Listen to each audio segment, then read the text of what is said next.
So every time a client says this doesn't pay well, but it could lead to more money in the future. That's the initial sign. Yeah, just run. I put that in my 401k. Oh, you put that? Yeah. Okay.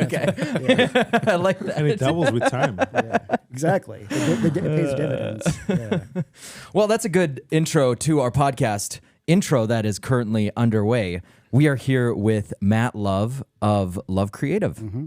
Matt, I'm really interested. Which, by the way, what a lucky guy to have a name like that. I know. I feel like the lady is just probably. I mean, obviously Jillian fell for you, but I feel like that would have played well back in the single days of Matt. I have a really bad email from when I was like in high school. It's Mr. Love, Mr. Love, 524. But actually, my middle name is Robert with an R. So like every time I give like somebody asks for my email, I still use that as like my spam email, and I have like Mr. Love 524, and like Mr. Love. I'm like, yes, that's the one. That's it. Mr. Love. I didn't even think about that. Yeah, that's so beautiful. Your parents set you up. You're just yeah. That is a unique name, Mr. Love. Anyway. Yeah, thanks. Wrecking our intro. I'm the color commentator in this. This podcast has no intro. No, so I was going to say I'm really interested to ask about your kind of history and where you started and some of the things that you were involved in. But before that, you have a video production company. So can you just give me a kind of brief overview of kind of yourself and then also the production company as well? The elevator. What's that? The elevator pitch. Yeah, I mean, you can dive into a little bit more. Just what kind of work do you? I mean, we all do different types of projects, right? Yeah. But what kind of stuff do you specialize in? Yeah, I don't know if I would say I have a specialization. Or like a bread and butter. Yeah, bread and butter. Like, I feel like in the last few months or last few years, I should say, like a lot of like nonprofit stuff, like mini docs and stuff like that. But I don't like, I know you're supposed to niche down. Like we've talked about this, like. Yeah, I don't like niching. Like I like doing like short films. I like doing commercials. I like doing scissor reels. I like doing storytelling. So short docs is kind of what your specialty would be if you had to narrow it down, right? I would say that's my bread and butter. For sure. Just with my background and everything. Yeah. I mean, did you try to make it that way or did it come? Because I know hospitals for me, it was like, it started out 6 years ago where I was like, oh, hospitals actually have some decent budgets and they create some really cool content, actually. Patient stories, that's documentary type stuff. Yeah. And then some of their marketing stuff is actually really fun to do. And you're in cool environments. And then I got my first hospital and the second hospital client, and then it kind of just grew from that. And it just was unexpected. And I love healthcare, and I know a lot about healthcare, probably more than I should at this point. Yeah. But like it just kind of came to me. Did you seek that out for you, or is it just? No, I would say it was pretty organic as far as like you just do, you do a couple good jobs and kind of word of mouth spreads, and people see like good storytelling and just like doing things. Like I try to do things like very like authentically and organically. I don't like try to force feed it too much. Yeah. And the work you do really begets the work that you do. So like the more you do of something, the more people are like, oh, that's what you do. Yeah. Yeah, for sure. Yeah, it's kind of like an organic way of niching down. Yeah. Like just happens over time. I kind of fell into that early on in my, I used to have like a production company as well. But there was a period of time where I feel like 75% of what we did was videos for roofing contractors. Oh, really? There was a joke with the guys I was working with at the time that we should rename the company Bonza Roofing Videos because that was like basically what we did. Yeah. But I mean, it pays, right? Yeah. It paid, but I mean, I had zero passion for it. Yeah. So you can definitely fall into a position where you can kind of get sucked into that too. And I kind of had to make a conscious effort to not just stay in that, realm. Yeah. So we've worked on a couple of those together over the last 2-3 months, which has been fun. Couple of what? A couple of the nonprofit doc style videos, which have been really cool. I wanted to say one thing, and I don't take this the wrong way because I was trying to think of how I was going to say it, but like, be honest, you're a jerk. And the thing I noticed the first time we worked together, it was obviously it's like run and gun shoot that we were doing, right? Yeah. The interview we planned, but the B-roll was all just really quick stuff, and we didn't have a lot of time. But the thing I thought was interesting is that you really made it. It made me think back to like being creative on the spot and choosing interesting camera angles. Like at one point, he was behind a chair and like kind of looking at a person studying at a table through like the little what do you call those slats on the chair. And I watched you move around this space, and it was like it kind of changed my mind to like I should be doing that and focusing on how do I tell a story through. I'm so concerned about the lighting and where's this person turning, looking, going, all those things, and then all of a sudden it was like the way you made me think about it was just interesting. It was like I need to almost get back to the basics. And that's where I'm like, I don't want to. It's not no. I don't mean it offensively. Like you had great angles. Yeah. But it was just through simple little techniques, and really interesting angles that told the story. I think one point the subject was like way on the right frame. You had a lot of negative space on one side.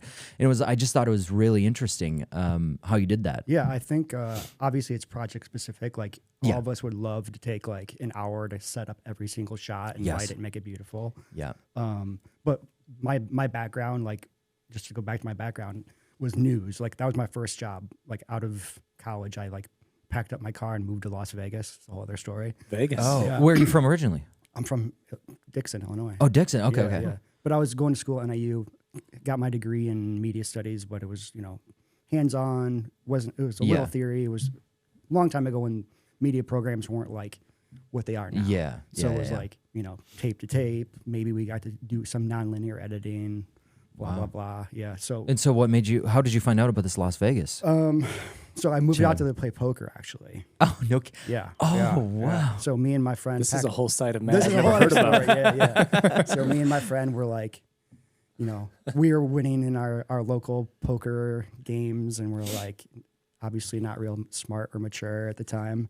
Like, let's move to Vegas. How old were you? We can play the big 21, leagues. probably. Yeah. Okay. So like, just packed up his car and drove out there. Halfway out there, his car exploded. Like I was on his case like 2 months leading up. Get your oil changed, make sure everything's okay. Never did it. We made it to like somewhere in Iowa. That's not very far. No. And just cars done. And I think it was like Newton, Iowa. I remember it very, very well. And I remember like getting a hotel, and this like old guy is like, he's like, you guys want 2 beds or 1? Like, this is not going well. This trip's not going well. But yeah, we moved out there, and well, what happened to that story then? I need to hear the rest. Yeah, so we made it out there. How? The car? No. My folks walked. had had an extra car, and they drove it out and let me take it. Oh, out there. okay. Then they were going to come out and visit, so they just like drove it back. Oh, I see. Yeah. Okay. So it was fortunate. But we were out without a car since when we moved out there. And so how did poker playing go? It was okay. It was Do you guys make money? Back then, like being a 21-year-old, you can survive on essentially nothing. Yeah, true. So I made enough to survive, but it became evident to me pretty quickly that like this is hard. Yeah. It's stressful. I don't want to do this all the time. And like maybe I should get a job. Yeah. So I actually took a job. Instead of being a professional gambler. Yes. That was the first career path. Exactly. So, like I said, it was not the smartest move. That is very interesting. I think you did tell me that, and I totally forgot about it. What was it about poker that you were that got you so into it? To the point you want to move out to Las Vegas like that? Yeah, I liked playing it. I still like enjoy the game. I don't play anymore. But, okay. Yeah, I was pretty good at it, and like you win a couple $1,000s when you're that age and you never had money before. You're like, I'm loaded. Yeah, like I can do this. Like you think $2,000 is like $100,000 or something. Yeah. Like that. I remember like, well, it was worth more than it is now. Yeah, for sure. yeah, for sure. I remember like one of my first wins. Like I went to like TJ Maxx afterwards, like the most ghetto thing to do, and like bought a bunch of stuff and like threw myself a party. Yeah. That was me with just video projects. Anytime you land a new client, you're like, yes, I get to buy stuff. Yeah, exactly. Wow. Yeah, I forgot about that. That's so interesting. And then so it was just kind of like died out. The passion died out, or you just said you need a big boy job. It was a little bit of both. It was like, I mean, it's hard to do it. Like, it's one thing to do it for like a little extra money on the side, but to have to do it for all your money, you know, it's a grind. And they say in poker, it's the hardest way to make an easy living. Oh, okay. Because you don't have any bosses, you don't have any responsibilities, but you're, you know, self-reliant. Yeah, for sure. How long did you do that? I want to say like 6 months. Then I did it again, and that's a whole other story for like a couple years, actually. Oh, wow. Yeah. Okay. But that's we can get into that story. Yeah. No, I'd love to hear. I mean, that's so interesting. This is a whole side of matter. Okay. Now I feel like I don't know how to. I feel like you're maybe like doing a poker face with us this whole time. Right? There's something like, what is he trying to manipulate us into thinking right now? Yeah. You know what? You guys, this gear room right now. I might go check on that. Yeah.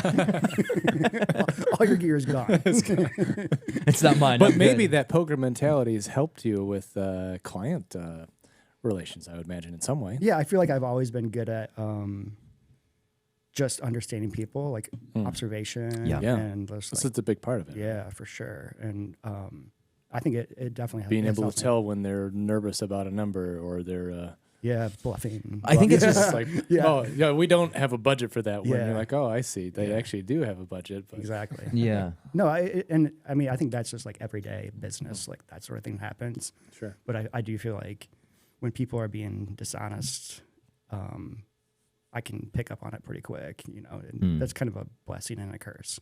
Yeah. Guess we'll have to be real from here on out. The soft skills. No more faking. Yeah.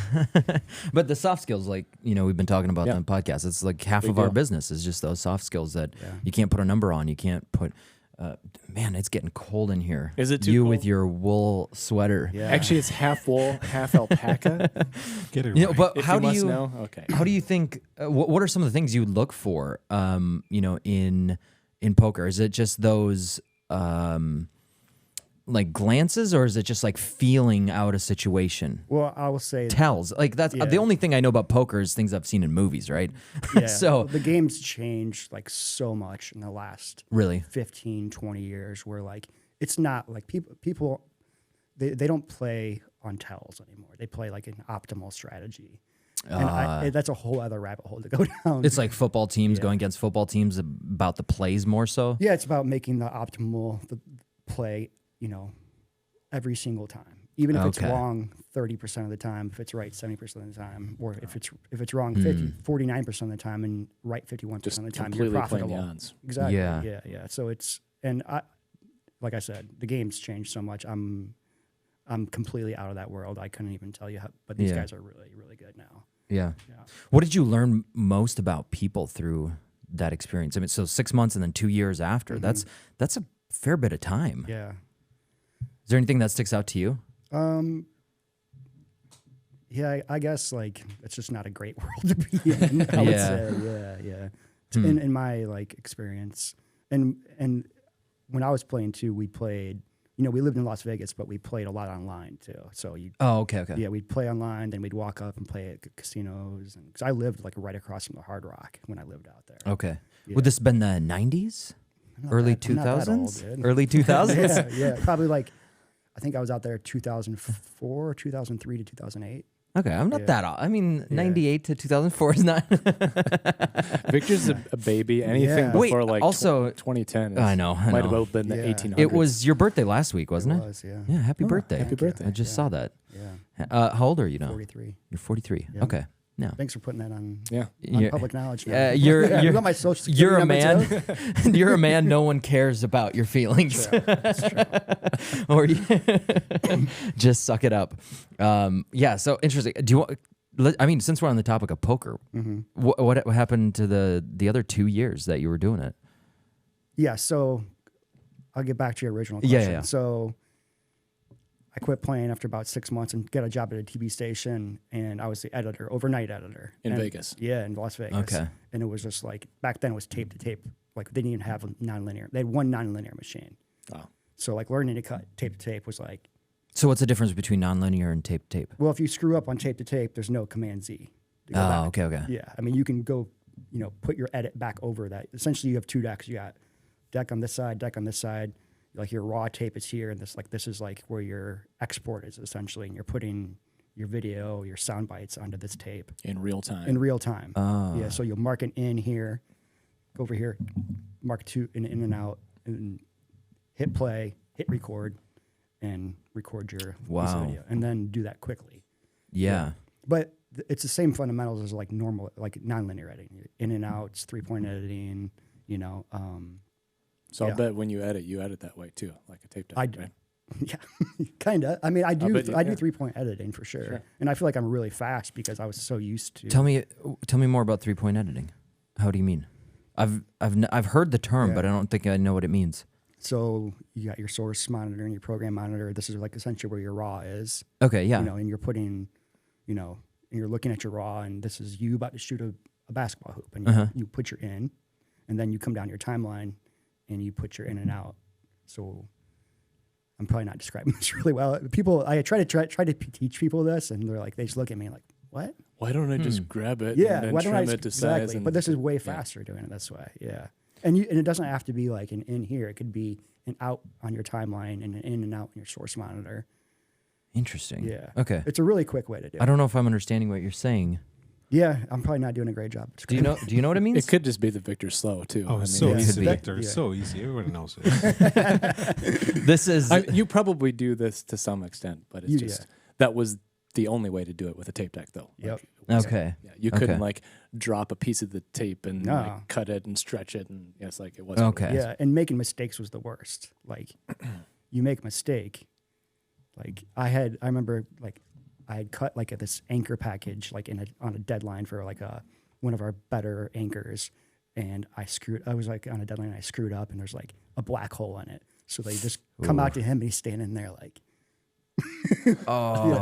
yeah. So that was, but like, dang. I would say like I was really fortunate because I feel like at my news station we had good shooters, which is not really common nowadays. Like news photographers aren't like, you know. Yeah. And that's a whole other conversation. But I would just look at people's raw tapes all day long, like see how they shot stuff all day long, like looking at different compositions, like how people like sequence stuff, and like that was like a great learning exercise. And and kind of like going back to your, you know, like what you're saying to me about like moving quickly and getting different compositions and different sequences. I would tie that back to that. You know, I went from editing, then I started shooting there. I was like 23 years old when I was shooting there, which was like pretty uncommon, but it was a great experience. It was like every single day I'm shooting stuff, I'm editing stuff. Like you just learned to like move quick, because like, you know, you walk into a space and you got 15 minutes to get 30 shots. Compose on the fly. And we shot a lot of the same stuff. It's like, okay, crime tape, you know. How am I going to shoot this police scene differently than I did yesterday? That's kind of like my mentality. Like, I don't want to shoot it the same every single time, because I'm going to go crazy if I have to do that. Yeah. But I remember my first, like when I became a photographer, my first assignment was like the quintessential Las Vegas story. Like they found a body in the desert. Oh, no. Yeah, so go out there and get some video of it. Like I remember seeing like this like a decomposed body and like just thinking like, oh, mobsters. Wow. Yeah. Wow. Yeah. Dang. What was some of the other stuff that you would see? I mean, you know, like I worked weekend overnights for a couple years. So you'd be shooting at night? Mm-hmm. Okay. So essentially at that point, being low on the totem pole, like I had the worst shift, obviously. And we would just like, me and 3 of the other photographers from all the other stations would like stay in touch. We all had scanners, and we'd listen to the scanners, like, and you'd listen for the police scanners. Code. There was like a 419, which like out there meant like dead body. So we'd call everybody. All the other photographers would let each other know, and we all go there and shoot it. Yeah. Isn't there a movie, Jake Gyllenhaal, The Nightcrawler or something? I hate that movie. Yeah. Dude, I saw the trailer and I was like, I think I started it and I was like, I don't think I can watch this. This is super dark and depressing. He was like, I think in that movie he was like making the crimes happen or something. So he got. Oh, was he? I don't remember. Oh, okay.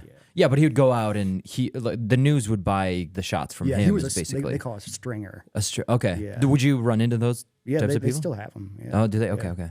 They still do it. Now, weren't you a stringer as well, and some other, or were you always like hired? I was always on staff out there. Yeah. Okay. Yeah. So I did that. So to go full circle here, I did I worked at one station for like 2 years, and like I said, that was a great experience because all the guys I worked with were good shooters and like cared and like would critique each other and like look at each other's stuff and like and that was like a great way to learn really quickly, and like editing every single day, shooting every single day. And then, you know, at that point I was sick of the overnights, working the weekend overnights, and another station had an opening. I went there and shot there for like 2 years, and I didn't necessarily like, it wasn't the same as like the same like camaraderie and same like level of excellence there. And I got bored really quick. And I was also young and immature. So I was like playing poker on the side, and I remember I had like a really good night, and like I was, you know, was running hot, so to speak. Yeah. And like came into work the next day, and my boss like said something to me. I'm like, I'm out of here.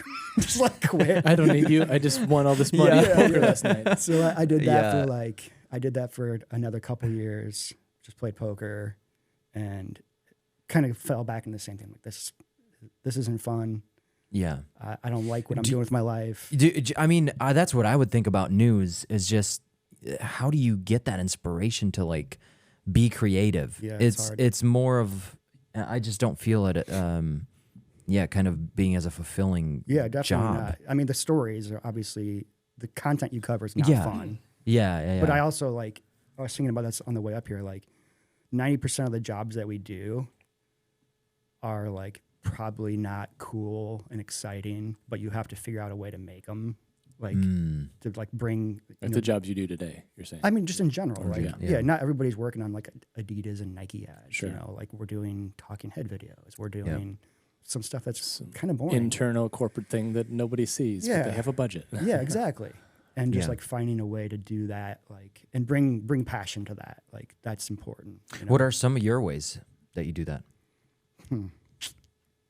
Yeah, I think it just, you know, having a good work ethic, like not wanting to put your I don't want to do something that's mediocre, even if it's a boring project, you know, like, and I feel like if you can make those boring jobs, like if you can find a way to be creative in those, like when a better, more exciting job comes, you have all these tools in your tool belt to do them. Yeah.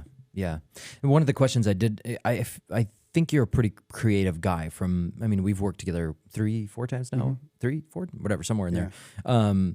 And one of the things I wanted to ask you was like, how do you kind of keep creative?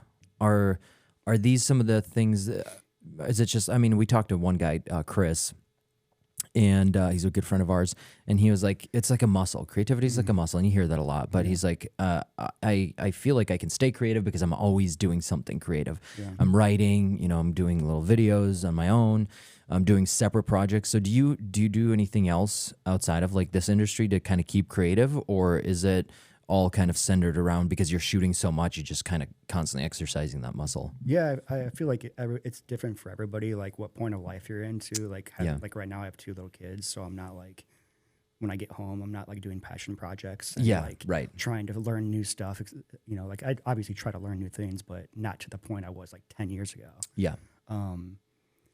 So yeah, I think just doing it a lot helps, but also just like, I feel like just it comes a little, I don't want to sound like egotistical here, but it does come a little natural to me. Like, and being creative isn't always like roses, like sometimes in a bad mood, you know, and I don't feel like doing, you know, coming up with these great ideas or whatever. But I feel like my background of just like moving quick and doing things rationally is like, that's just kind of how I operate. It's like instinctually, you know, I'm not like, if you gave me a canvas and told me to paint you a picture, you'd get like, I can draw one thing, it's like a shark.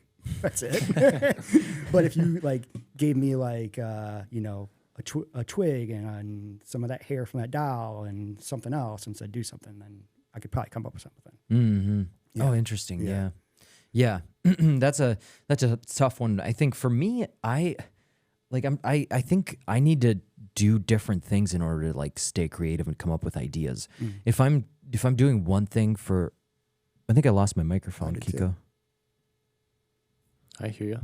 Do you? I don't hear you. I don't hear me either. Did you pull a cable out underneath? No. Stand by. Yeah. No.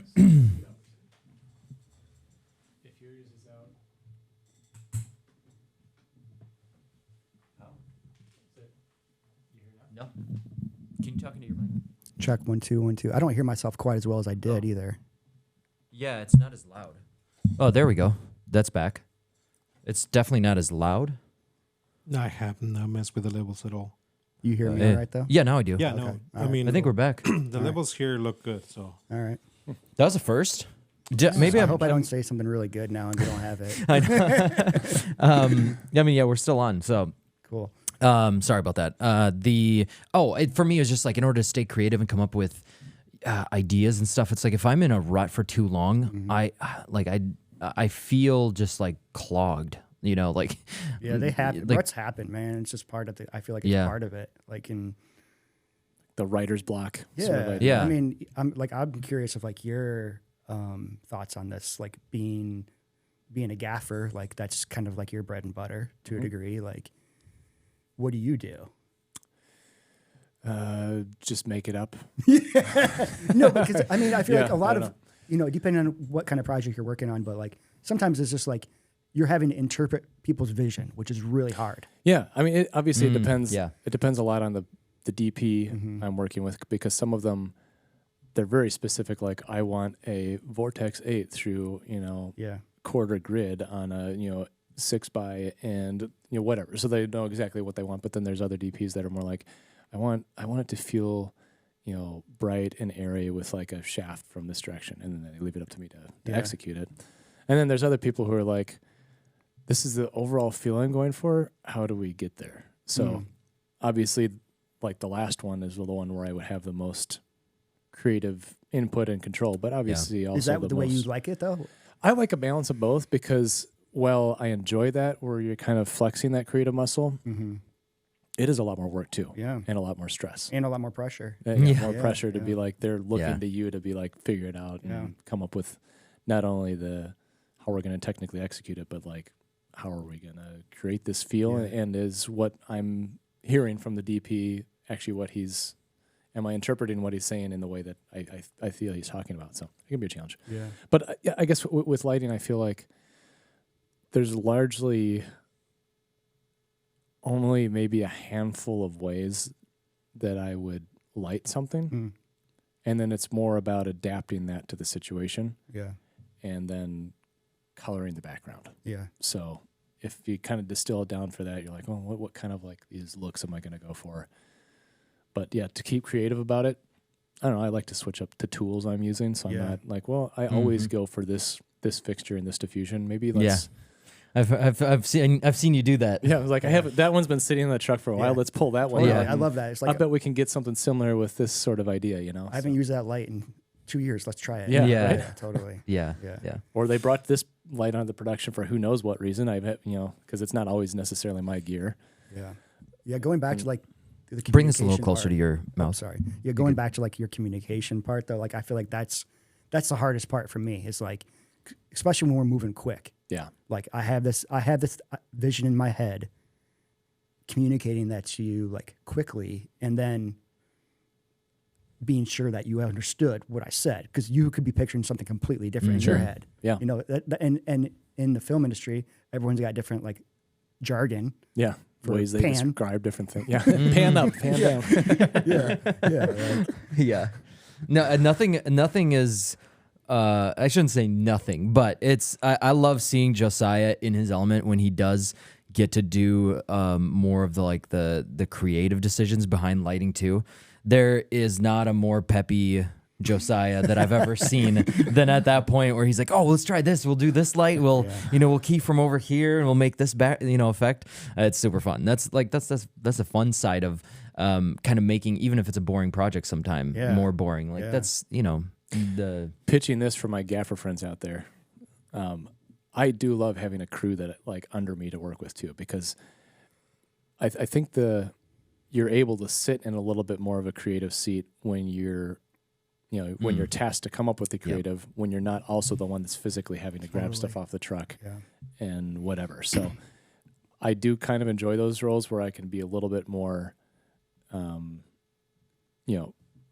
command what's going on over the walkies Yeah. than necessarily like having to set every single light and It's diffusion so hard to, fixture. it's so hard to like, I mean, that's the benefits of bigger crews, I guess. Like when we're running, like a lot of the jobs I do, we're running like 2-3 people. Like we're both setting lights up. We're both doing this. We're both setting audio up, and you definitely, it takes away from like your ability to sit back and like really like kind of judge objectively what you're putting together. Exactly. You just kind of like, okay, let's just get it 90% of the way there, and then we can ballpark it from there. And opposed to like one person staring at the monitor, be like, yes, perfect. No, making those decisions. You're still thinking about how you're going to rig the darn thing versus like, does that diffusion actually feel like what we were hoping it would feel like? Yeah. And being perfectly honest, like there's been numerous times where halfway through a shoot where we're running quick, I look at the monitor and go, oh man, I wish I would have done that.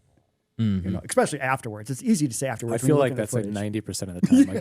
I go over the monitor and like, oh, we could have tweaked that more. But don't you think that would happen even if you were working with 20, 30 people? We keep going back to this idea that art is never finished. It's always abandoned. Exactly. It's a Da Vinci, right? Yeah.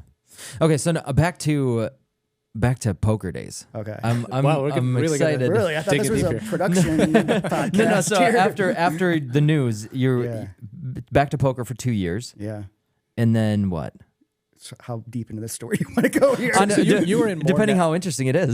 Weren't you in like more network television in like Chicago and stuff like that too? So, all right, I'll try to condense the story so we're not here all day. So after about 2 years of playing poker, I was like, I'm done with this. Like in my head, I was like, this is not the way I need to be living my life. But also like I was coming back. We're living wild? No, but just like it's like I sit there all day and I essentially gamble for all day long. I'm stressed out. I'm up till 2 a.m. I wake up and I do it all over again, like not really contributing much to society or having any like, relationships or anyways. But throughout that time, I always felt like, man, I really like shooting. I really like editing. Like it just felt like it came natural to me. Like even my first like year of just shooting and stuff, like I'm not like an extrovert, but I never felt like insecure about putting a camera right in somebody's face. It just felt like, It's an interesting combo. Yeah. Like I felt like at ease almost, like in social situations, like maybe I'm not going to be the person who's like striking up a conversation with everybody, where like the person at the party everybody's coming to, but with a camera, I could get up in people's face, I could do whatever, like, and not feel like nervous about it. It was almost like a buffer for you. Maybe. Yeah. And I feel like a lot of people probably feel like that way, like especially photographers, like street photographers. Oh, sure. Having is like a buffer, like you're seeing it through a lens or whatever. But getting back to the poker story, so I essentially moved back to Illinois, and I took a job in a really small news market in Iowa. And that's where I met Jillian, my wife, who was a reporter. Okay. So I did that for about 1.5 years, and then I took a job working for an outdoor production company. What was the town in Iowa? Cedar Rapids. Cedar Rapids. Yep. We had we did Cedar Rapids, Iowa City, Dubuque, just all these small towns in Iowa. And it was like, again, though, it was like I was shooting and editing every day. There was, a pretty good standard of like what type of work we needed to be doing. Just great. Like, and people always ask like nowadays, like, oh, how do I get better? And like, it's do it more. Yeah. It's so easy. It's like, even if you have to find a job that's like news or something not fun, but you get to exercise those muscles every single day, like you're going to get better, and you're going to like pick up all these tricks along the way. Like I've worked with so many different camera guys and like, guys who I thought maybe weren't that good at what they did, but you can always learn from somebody. Like somebody has a trick, has a technique that you don't know about that can help you. Yeah. No, yeah, 100%. That's, just like I learned that I was like, sometimes it's just like a little reset that you need. Just like observing someone else, it's just doing interesting camera angles and something I was like, I totally forgot about, like to actually make my image not just about light coming in. I've been so worried about light, but like focus a little bit more on the feeling of like the environment, the objects around you in the frame too. Yeah, I feel like editing your own stuff really helps with that too. Yeah. Like I've cursed myself many times in the edit bay and like, why didn't you get that shot? Why didn't you get it tight? Why didn't you get it tight? Yeah. You know? Yeah.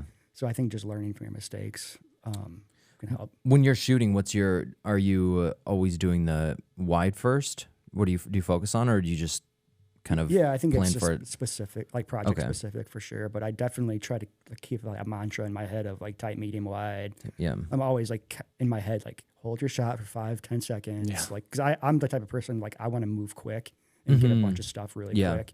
So I'm constantly having to remind myself in my head, count to 5. I'm always planning for the wide first.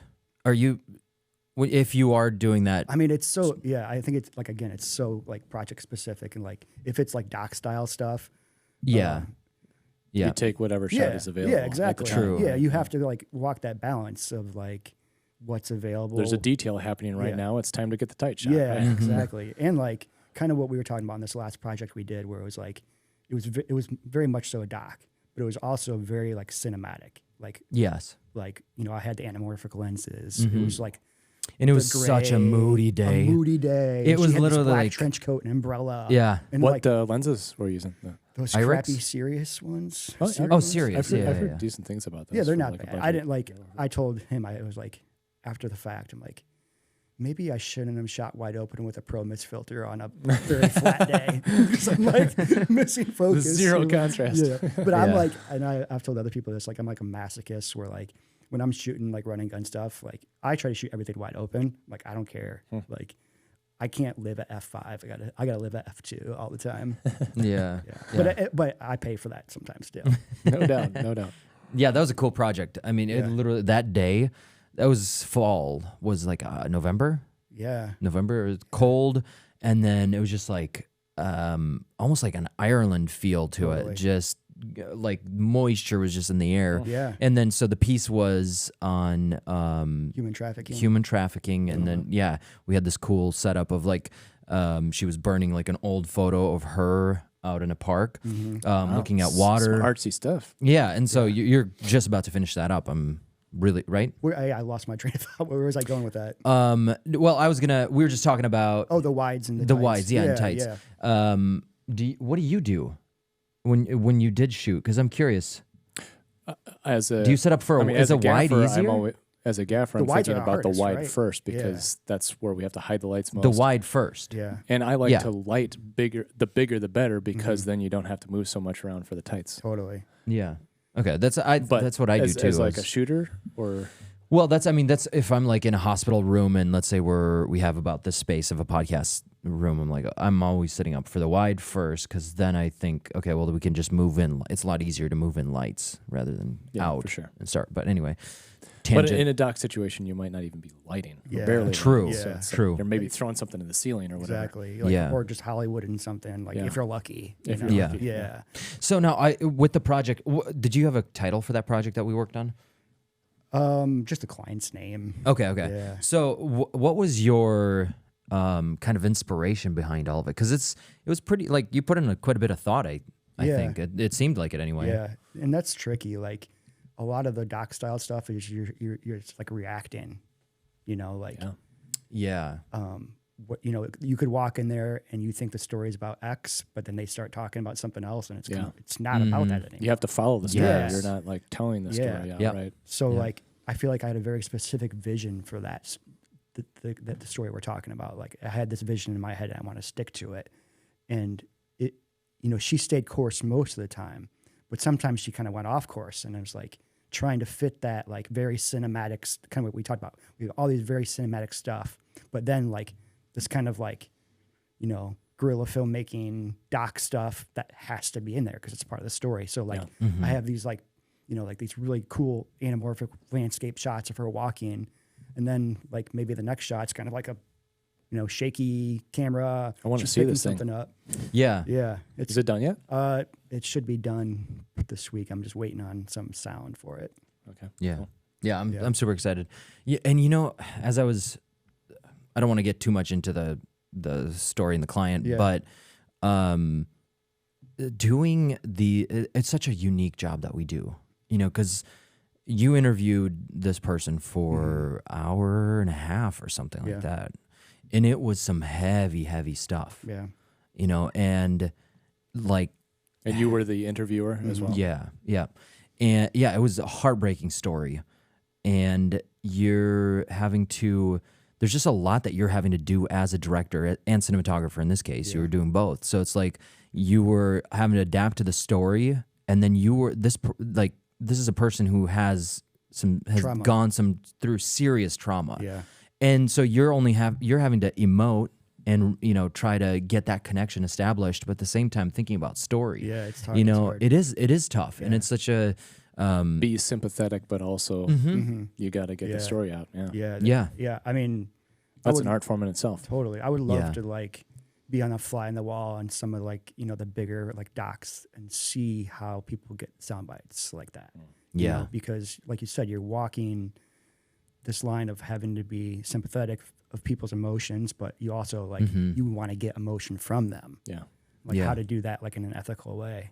Yeah. Can you tell us again about that terrible part of your life that you don't want to remember? Exactly. Yeah. Exactly. And I mean, but you need to rephrase it like this. Yeah. So it sounds better And can you on camera. cry a little harder next time? Exactly. Yeah. Yeah. When you're crying, keep your eyes up so the camera can see it. And I'm sure there's people that operate like that. Totally. Like as like a fellow human being, Man, it's so hard. It's like, I feel like there's been many times like within these stories where I'm like, do I ask her to do that again? Yeah. Or, like, it's delicate balance. balance. You got to right? push and pull for sure. Yeah. I mean, it's just so unique because I've sat down with women who had breast cancer. They thought they were going to die. Yeah. They were literally telling their family and their kids, like, this is what's going to happen when I'm gone. Yeah. This is in like the medical. in medical, and people with trauma. We've sat down with those, with all sorts of different walks of life and different hardships, and they're displaying their emotions, their whole heart, kind of to you. So to me, it affects. It doesn't affect me negatively, but it like leaves me heavy to where I think about it, especially some of the. Let's say a cancer testimonial or something like that, where or a heart issue, and then that person later has like died after like 6 months later. We find out after we filmed the video, and like it leaves like a heaviness to me. And I asked you this before, and I can't remember what your answer was, but like, do those stories affect you, especially in the documentary world, because you have to get close to the subject matter and the person as well. They really don't, honestly. Okay. And that's not like me being like a hard-hearted person. It's just like I'm used to it, like. And you've been doing it a lot longer. Yeah. And you put yourself, I mean, the situations of seeing a dead body while you're, filming for a news station. Yeah, even like shooting news, you shoot a lot of horrible things, like a mother whose 8-year-old just got shot. And, oh my you're gosh. recording her. It's like it's obviously it's heartbreaking, and you feel bad for them. But did it affect you before? No, I think the only one like. I had one that was like really, really bad. It was like, and Jillian was with me on this one. It's like, we got called to this little town in Iowa where like 2 Rottweilers had just like tore up a toddler. And it was like stuff everywhere, That was like, oh man, that was tough. I don't know if you want to edit that one out. No, I mean, that's hard to hear. Yeah, for sure. Gosh. Yeah. And you were there on site. Yeah. And I just remember like, dang, dude. The dog was dead. The cops had shot it, and there's like clothing everywhere, and like it was like they were spraying it. Yeah, I don't want to get. Wow, no, you're good. Yeah, that's crazy. I mean, that would. Yeah, I mean, but it's a unique field where like it does affect your emotions, and I know for documentaries, I did a documentary like 2 years ago, and by the end, like the subject was like, you could tell he's had some issues that he's had to go through, and like you're trying to get to the bottom of the person themselves, because that's who the story is about, right?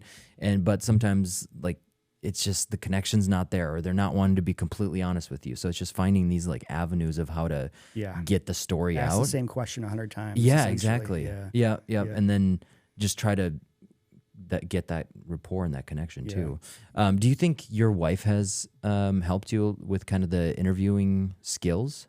Yeah, I don't really consider myself a great interviewer, honestly. I feel like everyone has a different style. Like mine is more of like reactionary. Like I don't necessarily come in with like 100 questions. It's more of like, I want to hear more about what you just said there, or like kind of like piggybacking on each question, reacting to each question. Oh, okay.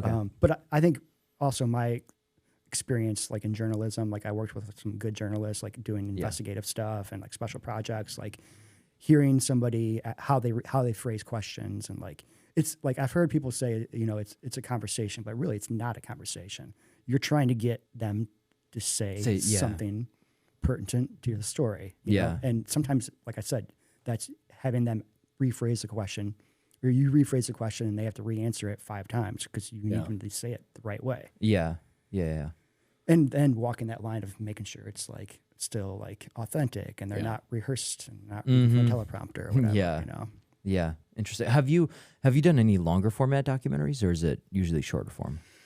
I'm trying to think, like 3 to 7 minutes mostly, but I've done like, you know, getting back to after news, I took a job at a production company that did all outdoors television. So that was all 26-minute television, which is, you know, kind of like a documentary. Like that's a ton of content to capture. Yeah.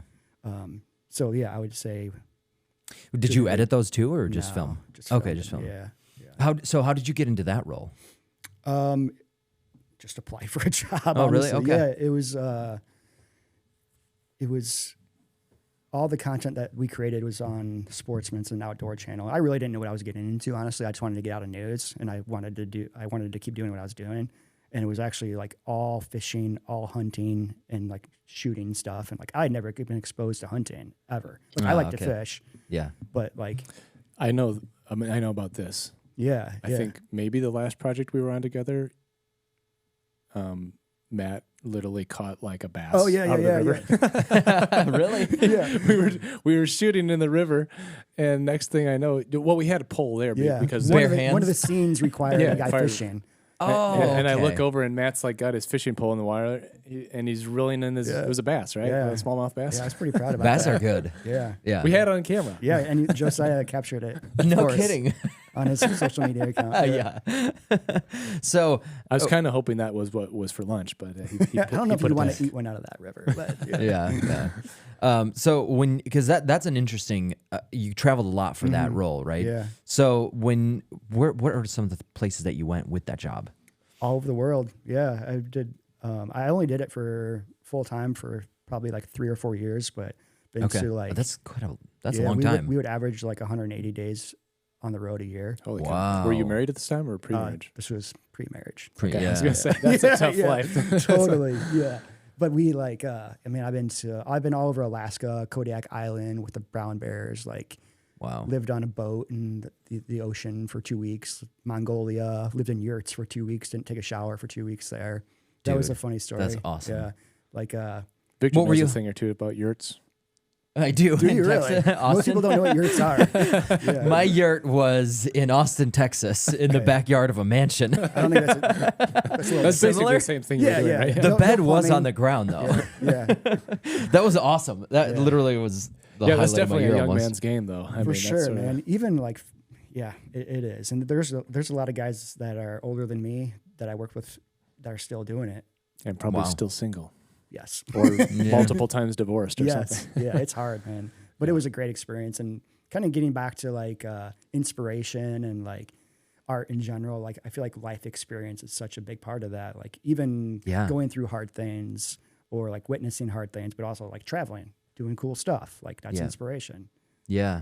That's where I find, I mean, mountains and beach, and like if I drive through Colorado, Utah, out west, oh my gosh, I don't know what it is, but I come back with so many ideas, so many things I want to do, and just feel refreshed. Yeah. You know? Out west is hard to beat. We were talking about, it's like doing jobs out there. It's like B-roll time. Like, okay, which way do I point the camera there, point the camera there? Everything's beautiful. It all looks good. Yeah. It's hard to screw up. Illinois, not so much. Yeah. Not the mountains, the mountain ranges of Illinois. No. Wait, what did you hunt in Mongolia? It was a few different things, like ibex, which is like a mountain goat. Oh yeah, okay. Yeah. So it was all hunting related, or that was like so some of them would be just strictly hunting. Some of them would be like a travel / cooking / hunting show.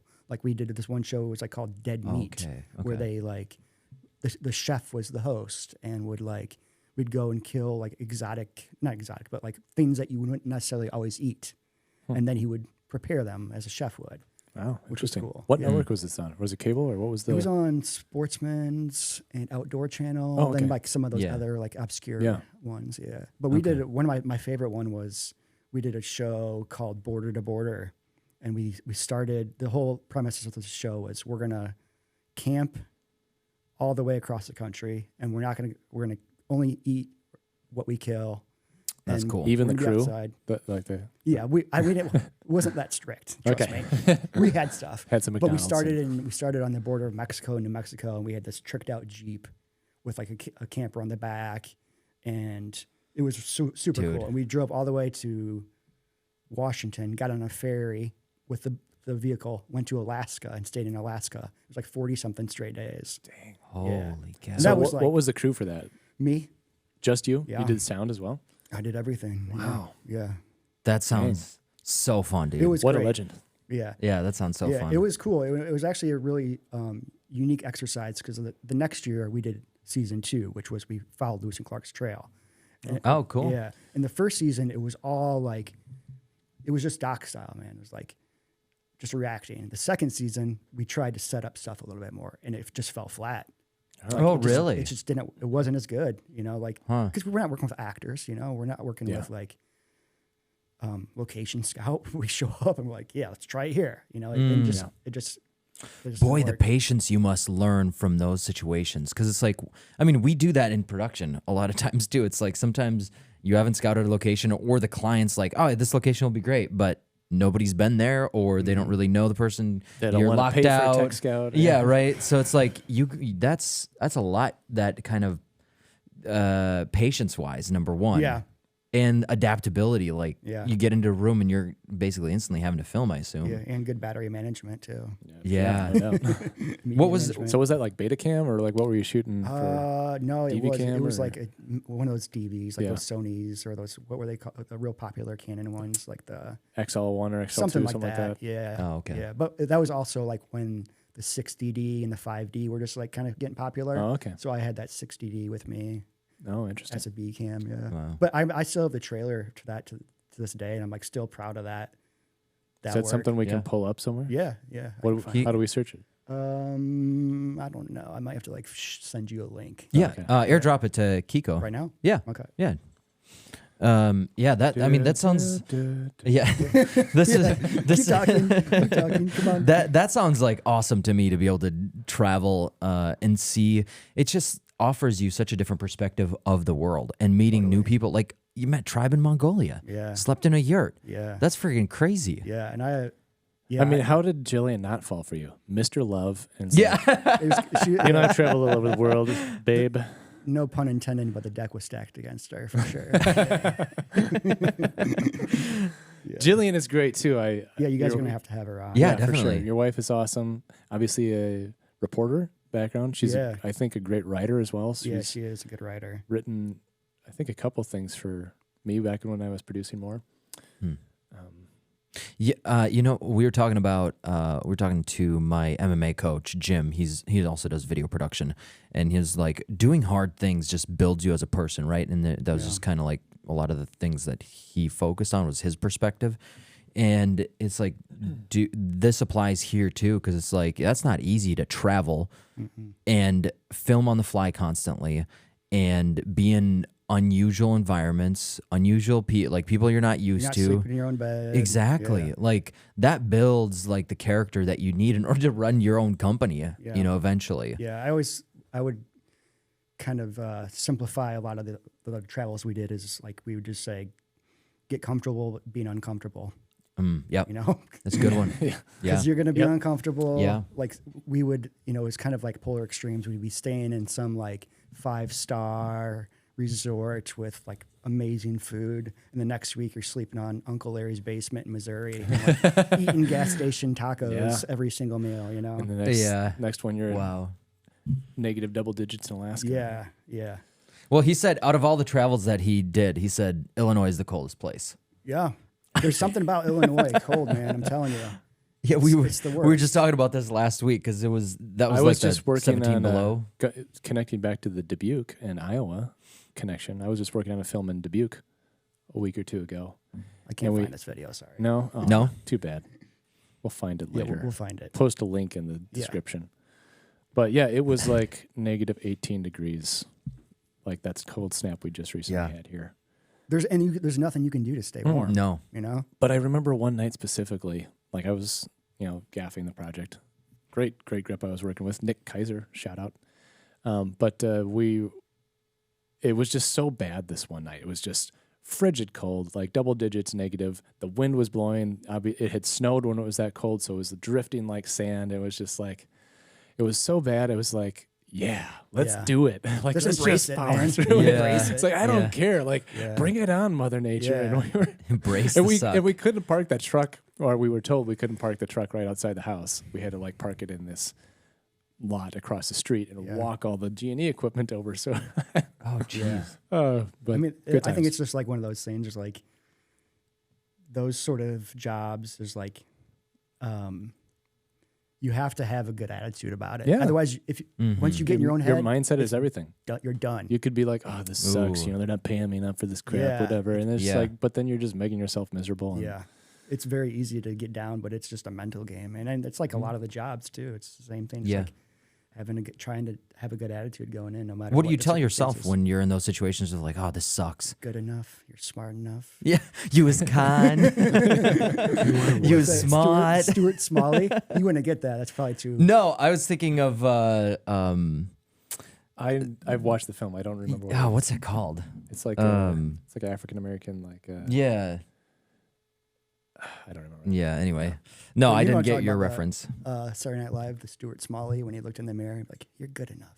You're smart Yep, smart yep. enough." Yeah. I was going to VeggieTales like, you are a skilled metal worker, Khalil. What? I have kids, okay? He's like listening to his inspirational tapes in his headphones. Yeah. It's like, you are a skilled metal worker. It's like, oh, I did not know that. No, but are there any things that you tell yourself or would tell, like in those circumstances where I it was mean, like, I just like reminding yourself not to like get in your own head, essentially. Yeah. Because I mean, Okay. like some of those jobs, like I remember specifically, like one in Turkey we were doing was a mountain. We were hunting mountain goats, and okay, it's super steep, and it's hiking like 7-8 miles a day with a camera and a tripod, and like just failure 6 days, having to wake up the next morning knowing that you're going to go out there and hike 6-7 miles with a heavy pack. wow, Like you can't think about it. You start thinking about it, game over. Just like I guess being dumb helps sometimes. yeah, wow. Blissfully ignorant. Exactly. I mean, it didn't dawn on me. Like you were doing some serious adventure stuff. Some of it, yeah, definitely.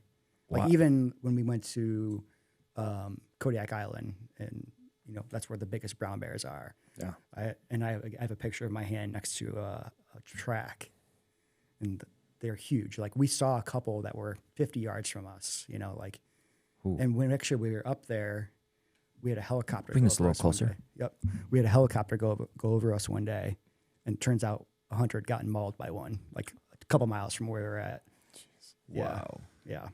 Wow. So, I mean, you had to obviously, did you have to prep for this physically, or were you already just in good enough shape to be able to? Look at me, Victor. He's just a specimen of I a mean- man. What do you, I mean, that's. At that point in my life, I was younger and definitely like in pretty good shape. But I mean, that's a like physically. poker really tones Yes, the abs. Yeah. yes. And the buttocks. Yeah, You didn't have to prep for that. You just were able to No. like hike the 6 miles. yeah. It was again. It's just a mental game, Wow, man. yeah. Like there's guys that were considerably older and in worse shape than me who could kick your butt because they could do it. They could hike 10 miles in the mountains Wow. and like nothing. That's crazy. Yeah. Wow, that's cool. Yeah. Yeah, I don't know if I would. That 6 mile. That's a good hike. 10 Yeah. miles. Oh yeah. In Especially, mountains. I remember that one because it was just all rock, and I would see Yeah. like a cactus or like a plant and just go stand on it because my feet hurt so bad. I'm like, I'm not standing on rock for 10 seconds. It feels great. Oh wow. Yeah. Wow. Yeah, because those are where the mountain goats are. It's just like it's jagged rocks, Yeah. right? Yeah. And there's guys that I've seen those videos. I only done it a few times. There's guys I've done several of these and have had probably some pretty brutal stories and experiences. Oh yeah, I'm sure. I feel like mine are pretty tame. Yeah. compared to some of the other guys for sure. What was one of your like worst experiences on that, or like one of the most challenging ones during that time? Mongolia was hard because we were so far away and like no showers and stuff. I remember I paid $75 at the airport in South Korea to take a shower. It's like Wow. yeah, Wow. yeah. They had showers in there, but they were $1 $75. Yeah, it was like for I think it was like $45, but then it was like extra 30 or whatever for. Oh, you don't have a time. towel? Oh, you Yeah, need no, a for a towel. Yeah, Yeah, yeah. Oh, you wanted warm water? Yeah, exactly, exactly. 2 weeks. Yeah, Yeah. that's a long time. Yeah, What else made it challenging about Mongolia? Just the remoteness, yeah. mainly. Yeah, I guess I Yeah. mean that would be a. And the food was really bad. Was it? Yeah, it was like we called it mystery meat every night. We didn't know Ooh. what it was, and there was Yeah. always what I called Mongolian garnish in it, which is hair. Hair? Yeah, so it was like they just killed something. They're Yeah. feeding it to us. I don't know Whatever what it it is, is. yeah. Yeah, Yeah. but you're hungry. You got to eat. Yeah. You know. Yeah. Oh, that would be rough. I watched a video of a guy in Mongolia. He's actually from Minnesota. He started this travel food show. Yeah. He was in Mongolia, and it was like they boil everything in. What was it? They put rocks inside of like a goat or something like that, and boil everything inside. Yeah. And then they like gut it and all that, something like that. It was, but yeah, I mean, bizarre foods that For sure. we as Americans would not be sure. used to. Yeah. Yeah, that'd be challenging. I had giraffe heart at one point. Oh, no Yeah, kidding. that was in Africa. Yeah, that was interesting. How was it? Okay. Yeah, I wouldn't order it again, probably. But It cooked. yeah, definitely. okay. Yeah, Wow. yeah. We did a trip in South America, and we in Buenos Aires for like a week. That was a great experience. And then we went out to like an old cattle ranch that they had like in way rural area of Argentina, and they did like an authentic Argentine barbecue for us, where they killed the cow and just every single kind of meat or barbecue meat you can think of. And it was like amazing. Yeah, that was actually with Justin Tuck. You know who Justin Tuck is? He used to play football for the Giants. He was like on the Subway commercials. No. Yeah, he was a big hunter. Okay. Yeah. Okay. Wow, that's cool. And that's all out of, that was local state channel, the travel. Yeah, it was like a cable channel. Okay. Yeah. Well, I looked it up and it's still going apparently. Meat Eaters on there. Yeah, I Yeah. got a friend who works for Meat Eater now. Oh, okay, Yeah. okay. That's actually a really good show too. Like I've Rogan's heard. been on it. Yeah, I've heard That's a lot one of of good my things. favorite shows. I watch it all the time. Yeah, it's cool. Okay, well, so after you did that for like 3 years, 3 years or 4 years. Yeah, roughly. So, what was the decision to start your own production company? Did you go from that to starting your own production I company? actually went from that to freelancing.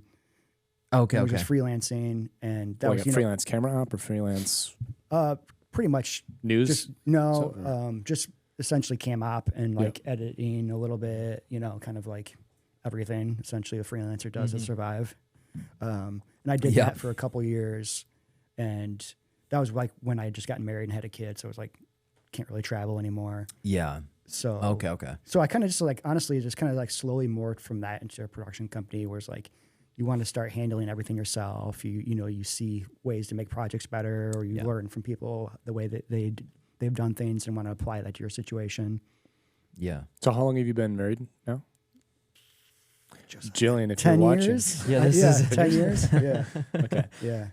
I'm trying to think when we met. Like it was, I know the You don't remember when we circumstances. met? I remember, I don't remember the date. Like was You it? send me a card every year.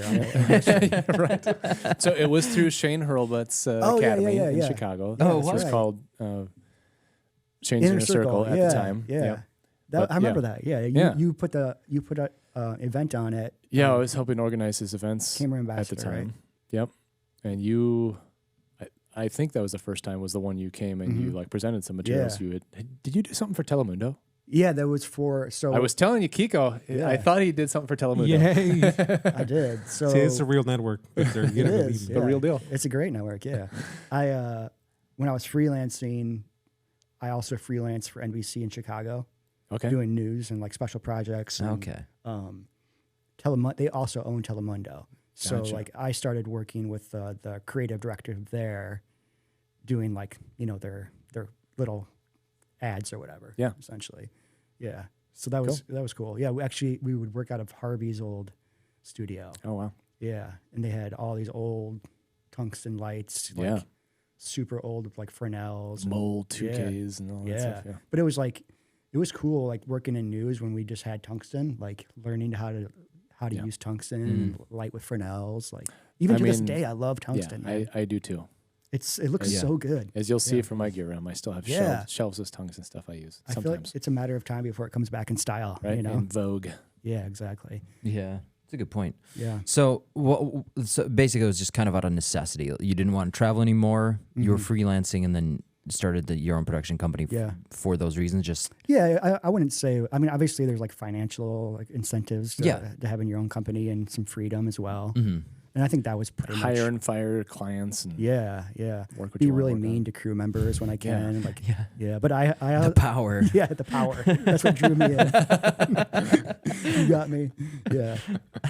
I always took you for a power hungry man.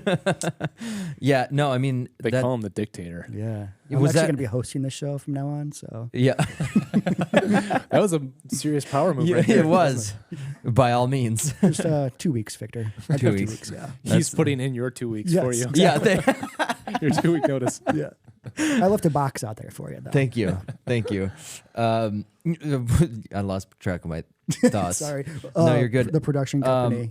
So did it slowly happen, or was it like a moment where you're like, okay? I would say it was slowly. So, like I still operated. Even to this day, I'll take like a freelance gig every once in a while. Okay. You know. Yeah. But it was definitely slow. Like I was freelancing, and then I'd pick up a client, and just organically happen. You know. And okay. Even to this day, like I'm not, like out there pursuing new clients every single day, like posting like my life story on LinkedIn, hoping that somebody sees it. Yeah. I'm like pretty content with where I'm at, and like scaling's obviously great, but I'm also like quality of life, like type of people we work with. More like, scale, more problems. Yeah, exactly. Like I like working with like clients that are cool and a lot, and they are. Yeah. Every one that I've met has been very, very nice, very fun to work like, with. Who wants to like very relatable? Yeah, exactly. Who wants to go to a job where you're just like dreading it? You know? Yes. And as the person like running the show too, you get to pick who you work on it with. So you get to work with people that you like on projects that you like. That's a big part of it too. Like I like to try to keep a tight crew for the most part. Like I definitely like hire odds and ends every once in a while, and Victor. No. Wait, I thought you said you work with people that you liked. That's I give people chances. I'm the odds and ends. Yeah, odds and ends. But I feel like that's like that's a huge benefit too. Like just getting back to like the communication piece is like, hey, you know what I mean when I like stumble on 30 words and I'm trying to say something. Yes. You're like, yeah, you want a light over there. I'm like, yeah. Light, that's what they call those things. Exactly. Yeah. On. Yes. Well, I'm just curious because it's like some people kind of walk into starting their own company, and then other people, it's just like a hard switch. Like, okay, boom, I think I got to do this. You know, so I don't know which one's. Interestingly for me, it was my story was almost backward. Like I started with the production company. Yeah. Did you have a hard like? I just started sort of out the door. Like that's what I started. Was a production company. Yeah. And it just got bigger and bigger, and then I just ended up kind of almost reversing into freelancing. And why do you think that's true? Now I feel like this is this is about you, Joe. Yeah. or like a strength session or something. How did that make you feel? We've been concerned, brother. Yeah. No, for me, I your think family's gonna walk in and circle the table right now. That's so good. No, I think it was just. We just had like a school tour here at the studio today, and I was harping on this a little bit with them, but like, it's better to just start something and make a shift as you go. I thought I wanted to do like a production company, and I did it, relatively successfully for years. And then I think I just fell into just realizing that lighting was what I loved about the process. Like even I produced for years. I was a DP. I mean, I've done a broad range of stuff. I Steadicam up for a while, but then I just kind of discovered even as like a DP and I was always focused on the light. That's like what I spent 80-90% of my time like in setting up the shot was focused on the light, not necessarily the composition and the how we were motivating the camera movement. And then I'm like, well, at that point I had kind of out of necessity built up inventory of equipment just because of being where I was located here in Rockford. I wasn't really able to rent stuff, easily. So I'm like, well, I'm kind of positioned well to be a gaffer. Yeah. And that coincided with just, I think a lot of people are looking for owner-op gaffers these days where they don't have to like hire a gaffer and pay them to go pick up the stuff from the rental shop, so. How can people get in touch with you, by the way? You got an email or you go to Matt Love's splash page and he gets a commission. Yeah, I have actually an OnlyFans page. That you can check. It's OnlyFans with a link to. That is an amazing idea. OnlyFans for like It's just production me, like, companies. filming people. Yeah. That's amazing. Yeah. In Josiah's bathrobe. Yeah. Yes. Yeah. But then I would pay for that. That fell into the how can I studio. sign up for that? I Where's the know, link? right? I'm in. Yeah. Sorry, go ahead. What were you saying? No, I missed what you just said. It was a joke that We're talking about bathrobes. Bathrobes, Your yeah. bathrobe. Yes. Yeah. I do have OnlyFans, so you can kind of see where that conversation was headed. Okay. No, I was just gonna say the gaffing kind of ultimately led into the studio situation as well. Yeah. Yeah, but you also had like a hard stop where you bought out a gaffer too. Now, was that was that kind of like a moment where like, oh, okay. No, I had been gaffing for years were before you? that. That's Yeah. a moment we okay. shared together, isn't it, Josiah? Yes. Yeah. He was in St. Charles, right? We was West Chicago. Oh, but, okay, yeah. But yeah, it's near St. Charles, Yeah. and I'm like, the guy had, I don't know. It was crazy. It was a lot of gear, and he had already sold off like a 5 tons worth of stuff. Wow. But I think it took us 3 trucks to get it back. Yeah, I think he helped you like one afternoon. It was that was crazy. I had kind of inked the deal with the dude, nice guy. He was just getting out of it and maybe an offer on everything he had left basically. And then I'm like, well, who do I know in the area? Because whoever was lined up with me to help that day had to drop out for a gig or something. That's the problem with working freelancers. Yeah. They go where the money is, right? Yeah, Totally. I'm like, oh, Matt lives in St. Charles, Yeah. and so thanks for helping Yeah, with of that. course. Yeah, I think you gave me a discount on like the next job or something, so it was worth it. Yeah, like $4 off. is the Yeah, next he threw a C-stand in. That sounds like Josiah. just a stingy old miser in my Scrooge bathrobe. No, I'm not going to compliment you. You've dissed me too much That's today. true. This is not a place for compliments. It's Yeah, true. no. Backhanded. You said something. You found out that like the lighting was your favorite part of the process, which I thought was interesting. What would you say your favorite part of the process from concept to the final video? What do you think that is? Yeah, I don't know. I feel like getting B-roll is like you said, it's just something that comes natural to me. Like, just from my experience, like I feel like I can operate pretty well in crappy situations. And, adapt. Yeah, totally. I wouldn't say it's my favorite all the time. I do love like, projects that we've worked on where we have some time to like, hey, let's location scout and like come up with a great idea of like how we're going to light this scene. Like I love that. Done a couple Christmas projects with you. We've done some Christmas projects, some tourism projects. I love that. I just saw those. Yeah, those are great too. That's where like I feel like I get rejuvenated when I get to do those sort of projects, like where you actually get to craft images and. So like the St. Charles, you did one for St. Charles, right? Did you do concepts for that too? Yep.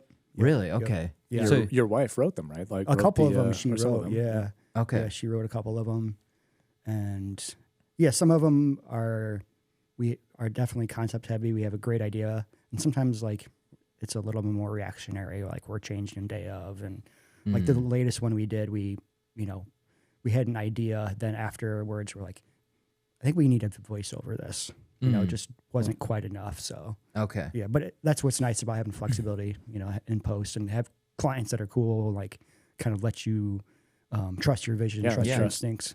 Yeah. How do you build? Do you find any particular ways to build that trust, or do you think it just comes from? I wear a scarf. Scarf, and I act really snobby on set. Yeah. I think that helps. Yeah. And point. Kind of the LA vibe. Yeah. I wear an easy rig wherever I go too. Even just come to meetings with an easy rig, move it over. Yeah. No, in all seriousness, I just think like Poker just skills. poker skills. Yeah. Legit. Just being a human being, just like everybody's treat everybody the right way, essentially. Yeah. I mean, yeah, it's such a simple thing, like to kind of say like, oh, you just do this. But like in reality, to develop a relationship and take it from like, when a relationship is at like the starting point, and then after a couple projects or, a couple favors that you do, or you go above and beyond for a client, then it kind of like goes to the next level. And then your texting or your emails are no longer like, dear Michelle, exactly. Like that's the point where you're like, oh, we have a good rapport. No matter, if I'm, whatever happens, like we know we're good. So the working relationship becomes so much better. Like relational equity. Yeah. We were talking about this. We are at the 1.5 hour mark, FYI. Oh, are we? Shoot. Okay. I got time. So I'm gonna. This will be a 4-hour podcast. Yeah. I totally lost track of time. I looked at my. We ran for like 10 to 15 minutes at the beginning, just going. So. Okay, so that's Josiah. Yeah. Okay. Let's go. I knew we were. But that was our best content. So what, you're just gonna cut it out now?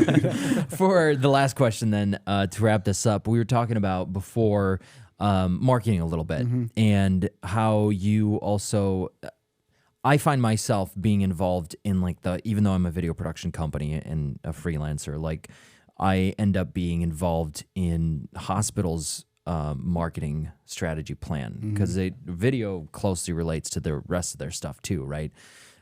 So how do you find yourself fitting into not just the video production portion of marketing, but kind of like the whole marketing plan of a company as a whole, especially if it's a smaller company, like, I guess it's kind of an open-ended question, but like, how do you, where do you fit yourself, and do you end up finding yourself in those situations where you're having to like be involved in that process too? Yeah, I feel like it's again strategic planning in a way. Yeah, it's project specific to like some clients want to hear it. Like some marketing, like sometimes I'm working on a project and I'm working with a client, and that's the marketing director. Like if I can just like provide some value for her or for him to help with their marketing strategy, I think that's part of the job. But if we're talking about like big picture stuff, that's kind of like where I feel like the future is going, where we're going to shift away from like agency work to video production. It's going to be like client to video production who are also marketing strategists. I really think that's where the future is going to be. Like kind of cutting out the middleman. Yeah. I mean, there's definitely, I'm not saying that agencies are going to go away, but I feel like having people who are specifically geared towards marketing video is going to be a whole other thing. It's happening right now. There's people who are doing it right now. Yeah. But I feel like that's definitely going to be the future, opposed to just being a production house. More of like a consultant role. Yeah. We're just coming up with like, hey, if we're going to make this recruiting video for your company, like how are we going to like, what are we going to do to give it a platform? Like what other pieces of content can we get on the day of? Like what's the strategy? Like who's the audience? Like asking those questions, like kind of acting as a consultant, as a strategist, like doing discovery, that sort of thing. And I think, correct me if this isn't your experience, but from my experiences with these companies, people are doing content marketing more. So it's longer term, not necessarily like an investment in a video, like we're putting this video directly to these people at this time. It's more a long play of content to create kind of a brand. Yeah. Is that similar to what, I mean, because I know you do some of your videos which are like have a bit more of a purpose, right? Because what the last one, I can't remember what, they had a goal for where they were going to show it though, right? Yeah. And like a lot of the nonprofit work I do is like definitely like, hey, we're going to show this video at our gala and we hope to raise this amount of much money, Yeah. But sometimes it's like, hey, we want a series of videos for our website that we also want one of them to play at our gala. Then we want to use them also for social. Like, yeah, there's no like cookie cutter approach. I feel like, Yeah, true. Yeah, I mean, I don't know. Maybe it's just my experience. It's just we basically. We know we're going to create a certain amount of videos over the year. Yeah. And they don't necessarily, some of them have a purpose, definitely like, mobile ads, whatever like that. But some of them are just create a brand just brand consistency. Yeah, for sure. Yeah. And that's like, I think those kind of projects are really cool too, because like when you have like rails to run on, essentially, like, like, hey, these are the boxes we want to check. How can we take these 10 videos and check all those boxes and still tell like stories and do cool work? Yeah. Talking about the future of marketing, do you ever get not scared might be an overstatement, but do you get hesitant about where the future of our work is going? Like the AI stuff, is that what you're referencing? AI, smaller, advanced gear. Yeah. You don't need as many people. Totally. And the fact that, if what you're kind of predicting happens, does happen, where it's just one person kind of in a consultant role in charge of the marketing video for a company, like that's just making everything smaller and smaller. So do you think about that much?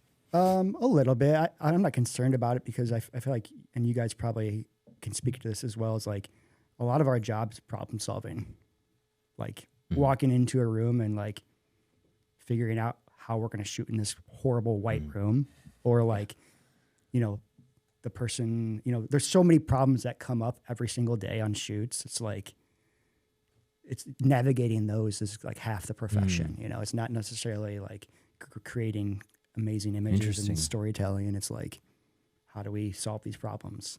I feel like that's a big part of the job. Yeah. No, that's true. Yeah. Yeah.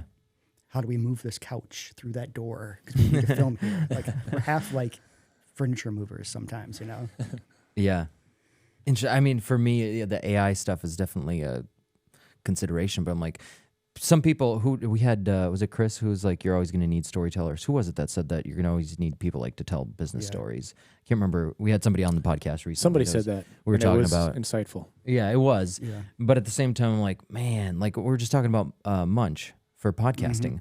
Munch literally, it takes an hour and a half. This video will take an hour and a half video, turn it into 1 to 1.5 minute clips with subtitles, with hashtags, with a description of what the video is about. Yeah. And I just press one button. Yeah. And that's like a job that you could have like outsourced 10 years ago. Yeah. That is a job that would have taken 10, 15 hours for somebody editing. Yeah. 3 years ago. Yeah, really. Yeah. No, that's a good point. Yeah. So that's, I don't know that. Then it does if you click scare on the me. affiliate link in the description here. Thank you to our sponsor Munch for sponsoring this podcast. No, but sometimes I do get worried. It's like long-term planning. I don't know. I feel like you just have to keep expanding. Like I think the weak are going to be left behind. Yeah. There's definitely concern about AI to a degree, but I also feel like we're concerned about, like, I don't know what we were concerned about 10 years ago, something. And look, what video is like more popular now than it was 5 years ago. It's like, it's blown up so much. Like everybody's doing videos now. Like not everybody's going to learn how to use like an AI software. Like even if that becomes a job, like sure, we can create a video and AI is going to do it, but I'm going to show you how to do it. Like there's got to be a middleman in some of that, like not every single like company, brand, whatever, is going to like invest the time to learn the AI that creates the videos. True. We just had a business in here yesterday that they don't want, basically they just want to come in, sit down, have a podcast for their business, talk about what their business is about and how it affects their customers, what they can do for their customers. And they want to be hands off. Yeah. So you are going to have those people, I guess, continually. But and that's like a lot of video production clients too. It's like, they could probably do it, some of the stuff they're asking for, but they don't want to do it. They want a professional to do it. They don't have to worry about it. They don't have to worry about like managing media or like all the little odds and ends stuff we do every single day that take for granted, Yeah. Fun little bonus question. I promise we're going to wrap up, but I just thought of this as things are getting smaller, crew sizes, budgets, whatever. The individual, the business owner, the freelancer, consultant, whatever it is, they're going to have more skills in their arsenal. Yeah. And do you, in your, it's personal and business, right? But like, are there ways that you try to grow yourself in learning about marketing? And is it just job experience? Do you experience it on a daily, weekly basis? I feel like you can learn on every single project, honestly. Like every job I work on, I feel like I learn something new. Either that's by mistakes or it's like happy accidents like happen and you learn things. Yeah. I think just being open-minded and like looking for opportunities to learn. Like you don't have to take 50 courses on whatever. Like, and everybody learns differently. Like I learn, I'm a visual learner. I learn by mistakes. Yeah, same, same. Yeah, I couldn't sit through a course and probably learn a whole lot. Yeah, my GPA would recognize that as well. Yeah, were you not good in school? Not like really, no. I was terrible. I had a teacher that kept me after class and told me in his 20 years of teaching, he's never seen anybody pay less attention than I do. You should wear that as a badge of honor. Yeah, like I kind of do now. It's like, that's funny. ADD's cool now, so yeah. I mean, that's a common thread too. And half the people we've sat in here, they're like, I hated school. Was not good in it. I always knew I wasn't gonna like have a regular job for sure. Really? Yeah. Like I couldn't survive in a regular job. Yeah. I think I said this on a previous podcast, maybe, but in college, the class I got the worst grades in was mass communications, the video and audio class. Why? Well, I was helping all the other kids Is that doing their true? stuff. Oh, yeah. Okay. Well, I mean, I was procrastinating too, but like, The truth comes out. there's multifaceted to it. But that one in particular, I was supposed to get this project done. It's like a radio show we were supposed to do. Yeah. And I was helping some other kids do theirs because they didn't know they didn't know how to operate the equipment, whatever. Yeah. I knew how to do it, so I helped them do it. I was like, I'll get my show done, and whatever it was. And then we had one of these ice storm things that happened, and the day I was going to go in to do it, I'm like, oh, well, I'm going to do it anyway. And I ran my car into a tree. Did you? Given it was not really my fault because someone was in my lane and I had to like swerve off the road and all that. But that was like a huge, I just didn't turn in the project. So your teacher didn't give you an excuse for running your car into a tree? No, because I probably should have had it done before the day or two before. You're like working on deadlines. That's what you just find. It's like I thrive under pressure. That's right.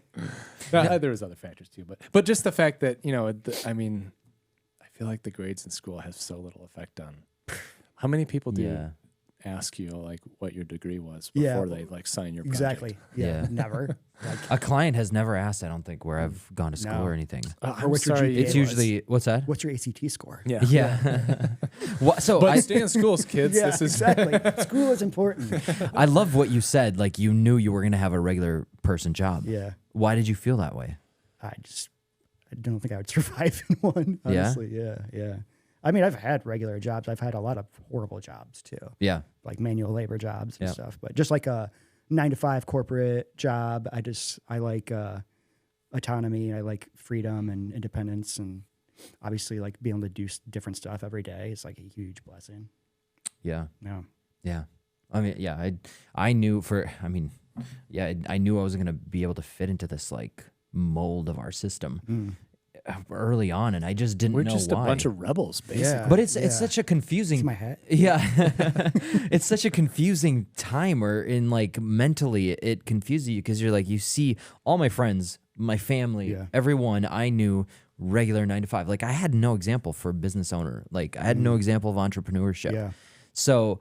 And like you're not cut out for it, and you don't know how to explain why you feel that way. You know, was that similar to you, or? Yeah, I feel like I definitely didn't have like my family wasn't like entrepreneurs by any means, but they also like were just like, I came from, my dad was the oldest of 11, and all his siblings were essentially like craftsmen. So I kind of like look at myself more of a craftsman than like an artist. Like, just like we're figuring stuff out. Where like we have tools, we understand, like we have to be able to communicate visions, and we have to be able to understand people's visions. I just kind of feel like it's similar to being a craftsman or like a laborer, not a laborer, but like a carpenter or whatever. Yeah, that's a great comparison. Yeah. I've never thought about that. Yeah, that's actually because art. I'm crafting a narrative. Yeah, exactly. Crafting the light. A craftsman.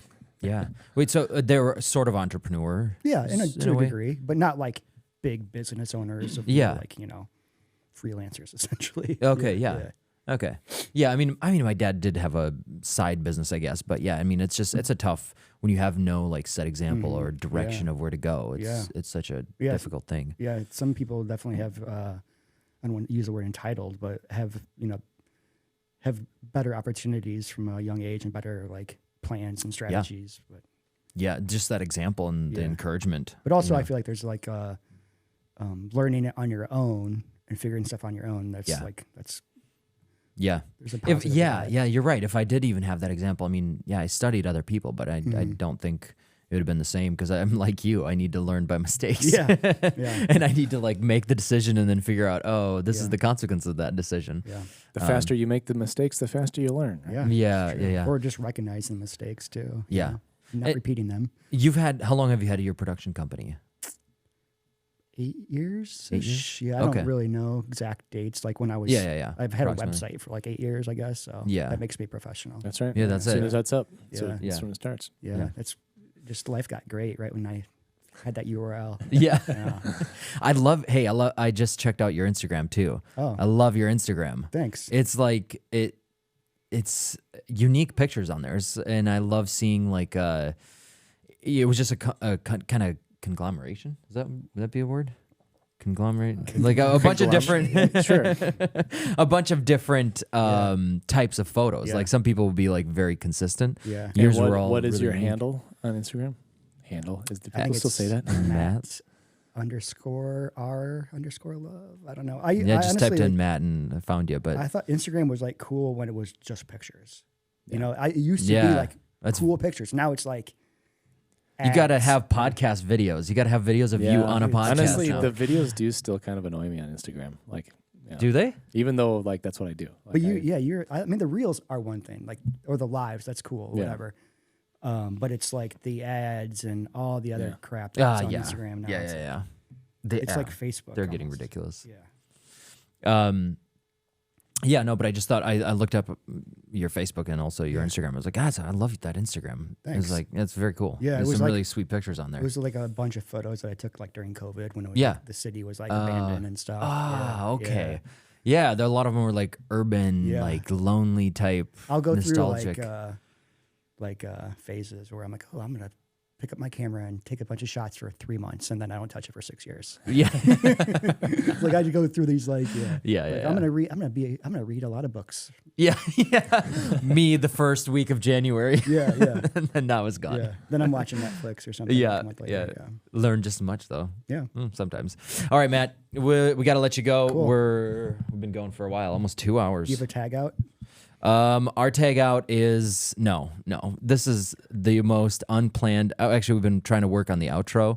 And I got a company that can handle that for you. Do you? Yeah. Is it called Love Creative? It is. Wow. Or is it Hate Creative? There's like a competitor. A sub-brand? Oh, yeah. It's like Don't go with those guys. Yes. Well, guys, this was Matt Love. Thanks so much for being here, taking the time to drive out. I know it's a little bit of a drive for you, but I do want to say as our outro, we are on all the major places that you can listen to podcasts on Spotify, Apple Music, and also Amazon Music. So go check us out at City Stage and Friends Podcast. Anywhere podcasts are sold. That's correct. If I was a real podcaster, that would have been my tag. But yeah, no, definitely go subscribe to the channel and stay up to date with these awesome conversations with local creatives in the Midwest. All right, guys. Thanks so much.